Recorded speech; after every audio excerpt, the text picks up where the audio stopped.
بسم اللہ الرحمن الرحیم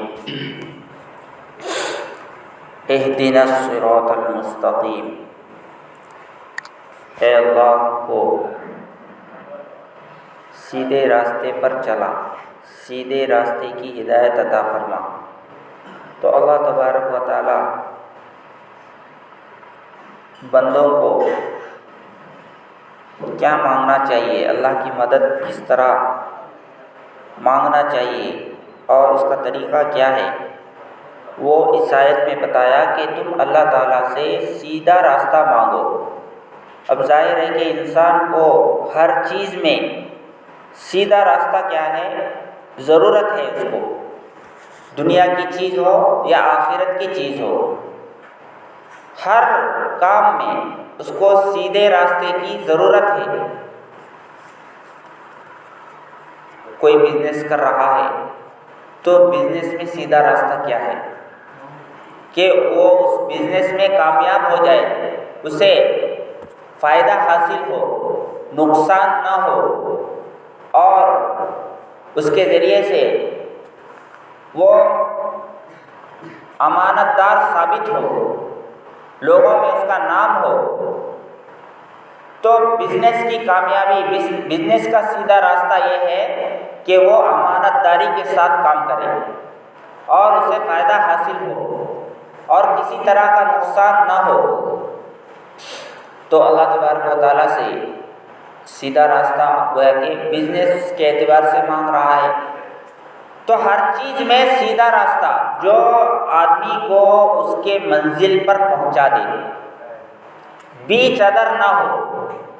آدھا نہ ہو، بیچ میں، یعنی جس سلسلے کو اس نے شروع کیا ہے یا شروع کرنے جا رہا ہے وہ اٹکے نہیں بیچ میں، بلکہ اس میں جو نہ ادھر ہو نہ ادھر ہو، بیلنس صحیح ہونا چاہیے، اس کام میں بیلنس صحیح ہو، وہی سے راستے پر ہم کو چلائیے، اس راستے کی جو صحیح وے ہے، جو سیدھا ہے، وہ اس پر ہم کو چلائیے۔ تو آدمی کو عبادات میں سیدھا راستہ کیا ہے، معاملات میں سیدھا راستہ کیا ہے، معاشرت میں سیدھا راستہ کیا ہے، اخلاق میں سیدھا راستہ کیا ہے، ہر اس میں انسان کو سیدھے راستے کی ضرورت ہے، دنیا کے اعتبار سے بھی اور اخروی اعتبار سے بھی، آخرت کے اعتبار سے بھی سیدھے راستے کی انسان کو ضرورت ہے۔ تو سیدھے راستے کی تم مجھ سے دعا مانگو، میں تم کو سیدھے راستے پر چلاؤں گا۔ تم سیدھے ہر معاملے میں سیدھے راستے کی دعا کرو، اے اللہ یہ میرا کام سیدھا کر دیجیے، اے اللہ مجھے سیدھے دو چیزیں ہیں، میرے دل میں تشویش پیدا ہو رہا ہے، یہ چیز میں کروں یا نہ کروں، یہ کرنا چاہیے نہیں کرنا چاہیے، مجھے معلوم نہیں ہو رہا ہے، لہذا کیا کرو، ویسے وقت میں تم مجھ سے دعا کرو، اے اللہ اس میں صحیح چیز کیا ہے، وہ میرے دل میں ڈال دیجیے، صحیح بات کیا ہے،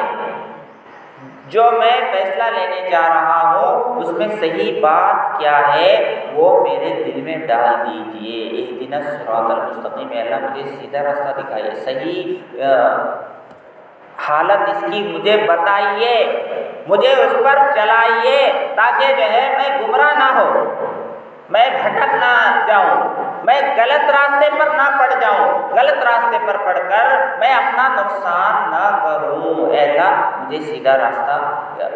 ہر معاملے میں، دنیا کا معاملہ ہو، دین کا معاملہ ہو، دین کے معاملے میں بھی اللہ سے ہی سیدھا راستہ مانگو۔ بہت سارے لوگ دین کے کام کرتے ہیں لیکن گمراہ ہو جاتے ہیں، بہت سے لوگ دین کے کام کرتے ہیں لیکن صحیح طریقے سے نہیں سیدھا راستے سے نہیں کرتے، تو پھر جو ہے نفع ہونے کے بجائے نقصان ہوتا ہے۔ تو دین کا معاملہ ہو، دنیا کا معاملہ ہو، آخرت کا معاملہ ہو، ہر معاملے میں سیدھا راستہ مجھ سے مانگو،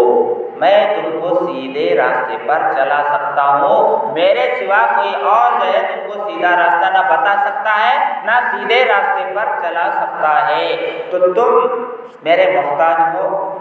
میرے سے سیدھا راستہ مانگو، میں رائٹ روٹ آپ کو بتاؤں گا، آپ کو رائٹ روٹ پر چلاؤں گا۔ تو شرط یہ ہے کہ تم میرے سے مانگو، میرے سے مانگنے کی عادت ڈالو، تو واقعی اللہ تبارک و تعالیٰ سے جو مانگتا ہے وہ نا امید نہیں ہوتا، اللہ تعالیٰ ضرور اس کو اپنے راستے پر چلاتا ہے، اس کو غلط راستے پر جانے نہیں دیتا، شیطان کے راستے پر، نفس کے راستے پر اس کو جانے نہیں دیتا جو اللہ سے مانگتا ہے۔ تو ایک مرتبہ رشید احمد صاحب گنگوئی رحمۃ اللہ علیہ، بہت بڑے اللہ والے ہیں، بہت بڑے عالم دین، وقت کے ولی، ان کے پاس ایک عورت آئی۔ اس عورت کو جو سر کے بال ہیں، سر کے بال میں اس کا مانگ جو ہے بیچ میں نہیں نکل رہا ہے، سر کے بال میں مانگ اس کو بیچ میں چاہیے، سر کے درمیان میں مانگ چاہیے، لیکن وہ مانگ نہیں نکل رہا ہے، کبھی ادھر سے کبھی ادھر سے۔ تو اس نے سوچا کہ جا کے حضرت سے کوئی تعویذ لے لو، تو حضرت کے پاس گئی، کہا کہ حضرت مجھے جو ہے مانگ نکالتی ہوں میں سر میں، لیکن وہ سیدھا نہیں نکل رہا ہے، کبھی ٹیڑھا آتا ہے، کبھی ادھر آتا ہے، کبھی ادھر آتا ہے، مجھے کوئی تعویذ دے دیجیے تاکہ میرا مانگ صحیح نکل کے آئے۔ تو عورتوں میں گمان ہوتا ہے، عورتوں کے اندر یہ وہم ہوتا ہے کہ ہر کام کی تعویذ الگ ہوتی ہے۔ اب وہ حضرت پریشان ہوئی کہ اس کا کوئی تعویذ کہاں ہے، اس کی کوئی تعویذ تو نہیں ہے۔ تو انہوں نے منع کر دیا کہ تعویذ کچھ نہیں ہے، نہیں وہ پیچھے پڑ گئی، کہا کہ آپ کو کچھ نہ کچھ دینا ہے، میرا مانگ سیدھا آ جائے۔ تو حضرت نے چونکہ اہدنا الصراط المستقیم،